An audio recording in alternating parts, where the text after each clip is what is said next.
Hi all, this is Anjali. Welcome back to my channel, and today we are going to do constraints. What are constraints? Why are they used? How to use them? Everything about constraints in SQL we will be doing in this lesson. So constraints एक बहुत important topic है क्योंकि constraint का मतलब क्या होता है? Restrictions. So आप किस तरह से अपने tables पे restrictions लगा सकते हो? किस तरह से आप ये manage कर सकते हो कि कैसा data input होना चाहिए, कैसा डेटा इनपुट नहीं होना चाहिए. So I can control all that with the help of constraints. तो कंस्ट्रेंट्स क्या होते हैं, कैसे लगाते हैं, वो सब हम इस वीडियो में देखेंगे. So watch the video till the end. और इस पूरी सीरीज में हम कंप्लीट डेटाबेस मैनेजमेंट सिस्टम करेंगे. सो अगर आप ये पूरा का पूरा कोर्स करते हो till the end, you comment in every video, you do the all assignments, you will be getting a certificate as well from Subhash Educational Trust, which is a government recognized organization that you have online studied the database concepts from me, right? So let's start the topic. So पहले मैं आपको इसका थोड़ा theoretical part बताती हूँ, फिर हम इसको practically करके देखेंगे कि ये कैसे चलेगा, right? अभी before we start that, okay, so this is your set of constraints जो आपके पास SQL में होते हैं. सो कंस्ट्रेंट्स के नाम पे हमारे पास 6 हैं मेजर, जिसमें से सबसे पहला और सबसे फ्रीक्वेंटली यूज होने वाला जो है वो है प्राइमरी की. ठीक है, सो दिस इज प्राइमरी की. फिर आपके पास है unique, then you have not null. ठीक है, at fourth I have check, then I have default, और छठा है फॉरेन की.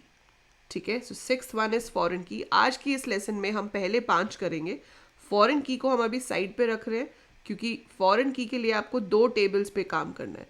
सो 2 टेबल्स वाला काम हम जब थोड़ी बहुत हमें SQL अच्छे से आ जाएगी उसके बाद शुरू करेंगे. ठीक है, सो मैंने आपको फॉरेन की बताया हुआ है डेटाबेस कंसेप्ट में कि फॉरेन की होता क्या है, बट उसको कैसे बनाते हैं, कैसे प्रैक्टिकली यूज करते हैं, we will be doing it after we have done the basics of SQL, right?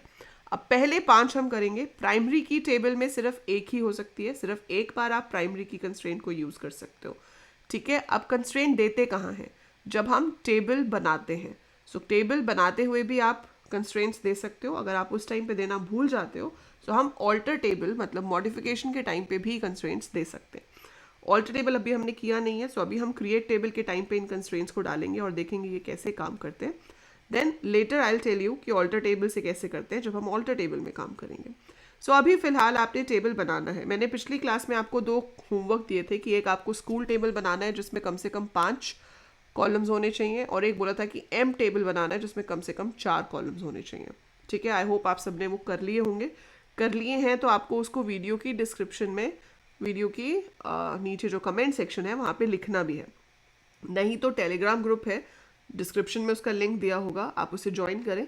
Telegram group को ज्वाइन करो और वहाँ पे आप कर सकते हो. Otherwise you can follow me on Instagram and Instagram पे भी आप मुझे भेज सकते हो. ठीक है, any of the ways, but you have to solve those questions.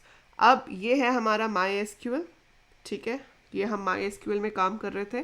सो हम देखते हैं कि अभी हम कौन से डेटाबेस में काम कर रहे हैं. So let me show the tables. So I have only this subject table. सो अगर मैं सब्जेक्ट टेबल को डिस्क्राइब करूं तो हमने इसमें कोई भी कंस्ट्रेंट यूज़ नहीं किया था लास्ट टाइम. हमने सिर्फ टेबल बनाया था विथ प्रॉपर डेटा टाइप्स. तो आप ये देख रहे हो कि यहाँ पे वो दिखा रहा है नल, मतलब इसमें नल हो सकता है, एस नेम में भी नल हो सकता है, बुक में भी नल हो सकता है. की है ही नहीं हमारे पास, डिफ़ॉल्ट में कुछ नहीं है, default would be blank. But आप ये सब कुछ सेट कर सकते हो. You can set all this. How you can set all this, but how, that is what we have to do. So जब हम टेबल क्रिएट करते हैं, ठीक है, जैसे आपको मैंने कहा था स्टूडेंट टेबल बनाना है. सो आपने बनाया क्रिएट टेबल स्टूडेंट. अब स्टूडेंट में first column I can think can be admission number.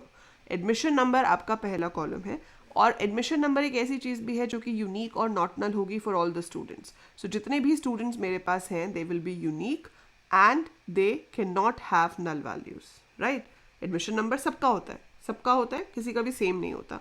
सो यहाँ पर हम क्या लिखेंगे, स्पेस देके प्राइमरी की. देखा कैसे लिखा है, admission number integer space primary space key. So we write it like this. ठीक है, जब आप कॉलम के आगे कंस्ट्रेंट लिखते हो तो उसे हम कॉलम कंस्ट्रेंट कहते हैं, और कभी कभी ऐसा होता है कि हम पहले नहीं लिखते कंस्ट्रेंट, हम जब टेबल पूरा बन जाता है उसके नीचे कंस्ट्रेंट स्पेसिफाई करते हैं. So that is called table constraint. वो मैं आपको अभी दूसरे वाले टेबल में करके दिखाऊंगी. इसमें हम कॉलम कंस्ट्रेंट बना रहे हैं, हम हर कॉलम के आगे लिखेंगे कि कौन सा कंस्ट्रेंट हमें चाहिए. सो यहाँ पर मैंने क्या लिखा, admission number integer primary key. ठीक है, इसके बाद आपको स्टूडेंट का नाम चाहिए. सो मैंने एस नेम ले लिया, कैरेक्टर ले लिए, मैक्सिमम 50 हो सकते हैं. बट आई वॉन्ट कि हर स्टूडेंट का नाम होगा ना, कोई भी स्टूडेंट ऐसा तो हो नहीं सकता कि जिसका नाम ही ना हो. So every student will be having a name. So I give not null over there, कि जो स्टूडेंट है उसका नाम तो पक्का होना ही चाहिए, ऐसे नहीं हो सकता कि उसका नाम ना हो. तो आपने वहाँ नॉट नल दे दिया. प्राइमरी की आप एक बार यूज़ कर सकते हो, लेकिन आप नॉट नल कितनी भी बार यूज़ कर सकते हो. आप जितने मर्जी कॉलम्स के आगे नॉट नल लिखो, कोई प्रॉब्लम नहीं है. जिसके आगे भी नॉट नल लिखा होगा उसमें हम नल वैल्यू नहीं दे सकते. अभी मैं इसको आपको दिखाऊंगी इसका स्ट्रक्चर. तो यहाँ येस की जगह नो आ रहा होगा कि आप इसमें नल नहीं ले सकते. ठीक है. सो स्टूडेंट के लिए एडमिशन नंबर हो गया, नेम हो गया, उसकी क्लास लेनी है आपको, कौन सी क्लास में है वो स्टूडेंट. तो वो क्लास के लिए हमने ले लिया वैरकेर 50.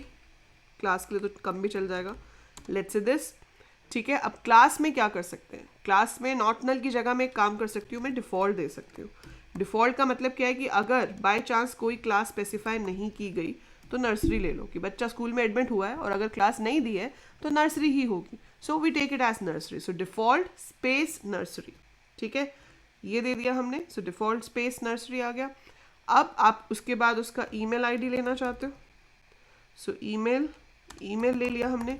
अब ईमेल कभी भी दो लोगों का सेम नहीं हो सकता. So it should be unique. Email should be unique. ठीक है. अब इसके बाद है मार्क्स. Marks as integer. ज़रूरी नहीं होता कि हर कॉलम पे कंस्ट्रेंट देना है, आप छोड़ दो, आप यहाँ पे देके छोड़ सकते हो. Your table is created. So मैंने मार्क्स पे कोई भी कंस्ट्रेंट नहीं दिया. सो आपकी मर्जी है, आप चाहे सिर्फ एक कॉलम पे कंस्ट्रेंट दो, चाहे एक पे भी ना दो. जैसे हमने पिछली बार बनाया था उसमें हमने एक पे भी नहीं दिया था, चाहे आप सब पे दो. It is totally up to you कि आप क्या करना चाहते हो. पूरी तरह से आपके ऊपर डिपेंड करता है कि आपका लॉजिक क्या है, क्या चाहते हो आप टेबल के साथ. सो क्रिएट हो गया. डिस्क्राइब करके देखें. हम यहाँ पे करते हैं डिस्क्राइब स्टूडेंट. डिस्क्राइब स्टूडेंट करने से देख रहे हो क्या आ रहा है. अब यहाँ देखो, this is coming no. No मतलब एडमिशन नंबर में नल नहीं हो सकता, स्टूडेंट नेम में नल नहीं हो सकता, इन तीनों में हो सकता है. की this is primary. Admission number is the primary की.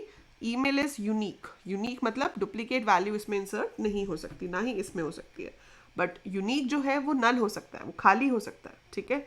अब ये अगर ना दिया जाए, एडमिशन नंबर ना दिया जाए, तो इसमें एरर आएगा, क्योंकि वो तो नल नो है तो उसमें तो हमें वैल्यू देनी ही पड़ेगी. पर ये जो तीन है जहाँ पे येस है, अगर आप क्लास को छोड़ देते हो तो डिफ़ॉल्ट विल बी नर्सरी. अगर आप ईमेल को छोड़ देते हो तो डिफ़ॉल्ट विल बी नल. अगर आप मार्क्स को छोड़ देते हो तो default will be null. Right.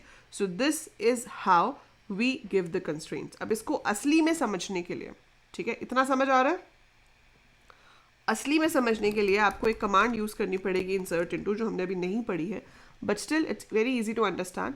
आपको क्या लिखना है, इसके अंदर डेटा इंसर्ट कराना है. सो डेटा इंसर्ट करने के लिए DML कमांड होती है, डेटा मैनिपुलेशन लैंग्वेज, जिसका नाम है इंसर्ट इनटू.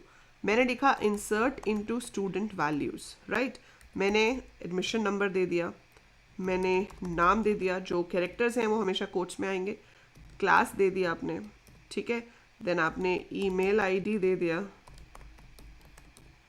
एंड उसके बाद आपने दे दिए marks. That's it.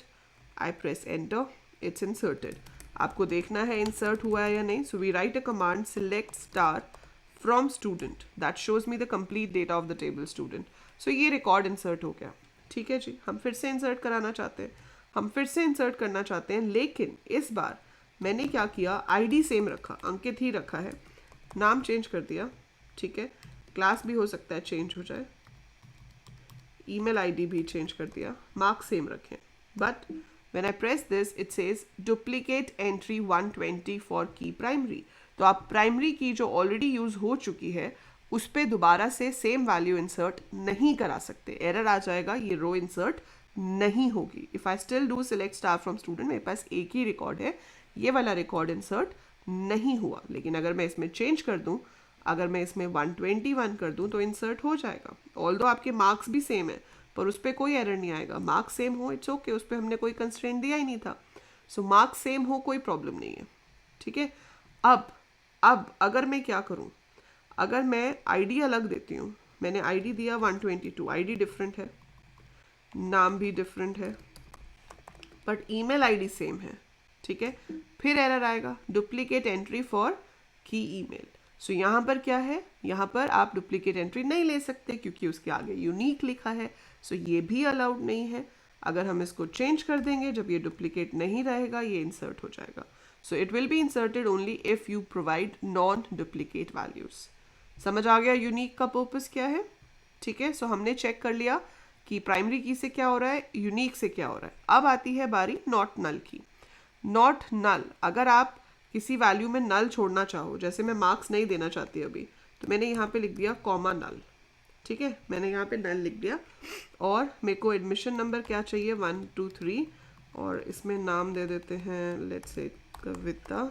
ID same नहीं हो सकता, so we need to change some letter and we press enter. It's inserted, it's inserted. आप देखोगे तो आप यहाँ देखोगे कि मार्क्स में क्या आ रहा है, नल, क्योंकि हमने नल दिया था, हमने नंबर नहीं था हमारे पास, तो उसमें नल आ गया, ठीक है। लेकिन अगर यही सेम चीज़ मैं क्लास के साथ करती, मैं यहाँ क्लास में दे देती नल, और इसका आईडी हमने चेंज कर दिया। दो लोगों का नाम सेम हो सकता है, सो नाम में कोई प्रॉब्लम नहीं है, नाम सेम रहने देते हैं, and I press enter, so it's inserted, कोई इशू नहीं है। लेकिन आप डेटा देखना अब, ठीक है। सो यहाँ पर नल आ रहा है, लेकिन अब एक और तरीका होता है इंसर्ट इनटू का। जब आप खुद नल लिख के कर रहे हो तो वो नल ले लेगा, बट एक और तरीका है इंसर्ट इनटू स्टूडेंट का, जहाँ पर अगर मैं सिर्फ सिलेक्टेड कॉलम्स की वैल्यू लिखूँ, जैसे मैंने सिर्फ एडमिशन नंबर और नेम देना है, सो मैंने एडमिशन नंबर दिया 125, नेम दे दिया Rahul, and I don't give any of the other values. So इनमें से कोई भी वैल्यू मैंने नहीं दी। सो हमने सिर्फ 2 वैल्यूज़ दी हैं। ये इंसर्ट इनटू मैं आपको बाद में दोबारा से कराऊंगी, सो ज़्यादा पैनिक नहीं करना कि इंसर्ट इनटू समझ नहीं आया, but this is how I inserted the value. अब अगर मैं फेच करती हूँ, सो आप देख रहे हो यहाँ नल आया क्योंकि मैंने ईमेल नहीं दिया था, यहाँ नल आया क्योंकि मैंने मार्क्स नहीं दिया था। हमने सिर्फ 2 वैल्यूज़ दी थी, एडमिशन नंबर और नेम। सो एडमिशन नंबर 125 आ गया, नेम राहुल आ गया, लेकिन क्लास देख रहे हो, क्लास में क्या आया, नर्सरी। क्यों आया नर्सरी, क्योंकि वो डिफ़ॉल्ट वैल्यू थी। So whatever was set as default that will come in the class. अगर हम उसकी वैल्यू देते ही नहीं, आप खुद नल लिखोगे फिर तो ऑब्वियसली वो नल लेगा, पर अगर हमने कुछ भी नहीं लिखा है, so it will take it as nursery. So this is the purpose of default. So unique, not null, default, primary key, ये 4 समझ आ गए। 5वां जो है वो है चेक। अब वो चेक किस लिए यूज़ होगा, वो यहाँ चलेगा नहीं, MySQL में नहीं चलता है, उसके लिए आपको Oracle में चला के देखना पड़ेगा। थियोरेटिकली वो है यहाँ पे, थियोरेटिकली कोई प्रॉब्लम नहीं आएगी, but when you use it will not work. Like आपने बनाया क्रिएट टेबल एम्प, अब इसमें एम्प ID होगा, emp ID will be integer, I can take that as primary key, ठीक है। फिर आपको एम्प्लॉय का नाम चाहिए, आपने ले लिया name as varchar and name is this, name खाली नहीं होना चाहिए, सो नॉट नल। देन मैंने तीसरा फील्ड ले लिया salary, salary can be integer, और यहाँ आपने लगाया चेक। अब आप चाहते हो कि जो सैलरी इनपुट हो रही है वो किसी भी हाल में 10,000 से कम नहीं होनी चाहिए। So check salary greater than equal to 10,000। So 10,000 से ज़्यादा या इक्वल होगी, बट उससे कम सैलरी हम कभी भी इनपुट नहीं करेंगे, ठीक है। सो यहाँ पर क्या होगा, when you run this command, ठीक है, ये इसको एक्सेप्ट नहीं करेगा, पर चेक का पर्पस ये होता है। सो चेक का पर्पस इज दिस। सो आपने क्वेरी तो ओके हो गई, उसको राउंड ब्रैकेट्स में लिखना था कंडीशन को, वो हमने लिख दिया, लेकिन अब मैं अगर इंसर्ट कराऊंगी और मैं एक्सपेक्ट करती हूँ कि वो उसको समझेगा, सो वो नहीं होगा। आपने लिखा इंसर्ट इनटू एम्प वैल्यूज़, आपने एम्प ID दिया 101, नेम दे दिया AAA, सैलरी दे दी 12,000। सो ठीक है, दिस इज़ परफेक्टली फाइन। क्या हुआ, कितनी वैल्यूज़ थी, इंसर्ट का S रह गया, सो इंसर्ट का रह गया है S, ठीक है जी, ये इंसर्ट हो गया। Select star from amp, so I have got this. अब मैं इसमें एक और इंसर्ट करना चाहती हूँ, मैं इसमें एक और इंसर्ट करना चाहती हूँ, और अब मैं यहाँ पे सैलरी दे देती हूँ 8,000, ठीक है। इसका नाम दे देते हैं कुछ भी, और ID चेंज करके कर देते हैं 131। सो इंसर्ट हो गया, एरर नहीं आया, जबकि आना चाहिए था क्योंकि हमने चेक दिया है कि सैलरी 10,000 से ज़्यादा या इक्वल हो तभी एक्सेप्ट करना है, but it did not give an error. So ये एक प्रॉब्लम है, जब आप MySQL में चलाओगे ये नहीं चलेगा, Oracle में चलाओगे check will be taken, but theoretically आपको पता होना चाहिए कि चेक कंस्ट्रेंट का मतलब क्या होता है, ठीक है। So I hope you are very well clear about all these constraints कि प्राइमरी की से क्या होता है, यूनिक से क्या होता है, नॉट नल, चेक और डिफ़ॉल्ट से क्या होता है। फॉरेन की रह गया, वो मैं आपको बाद में कराऊंगी। अभी आप कमेंट्स में क्या करोगे, अभी आप कमेंट में मुझे डिफरेंस लिख के दिखाओगे प्राइमरी की और यूनिक, प्राइमरी की और यूनिक में क्या डिफरेंस है, और प्राइमरी की नॉट नल में क्या डिफरेंस है। दोनों में से कोई भी एक क्वेश्चन का आंसर आप नीचे कमेंट्स में कर सकते हो if you are keen to complete the course and get the certificate, right. So primary key और यूनिक में क्या डिफरेंस है, या फिर प्राइमरी की और नॉट नल में क्या डिफरेंस है। Any one of the two question, solve it and right it in the comments below. उसके साथ साथ वीडियो को लाइक करें, शेयर करें, चैनल को सब्सक्राइब करें, and I will see you in the next video. Till then, keep watching, keep learning, keep coding.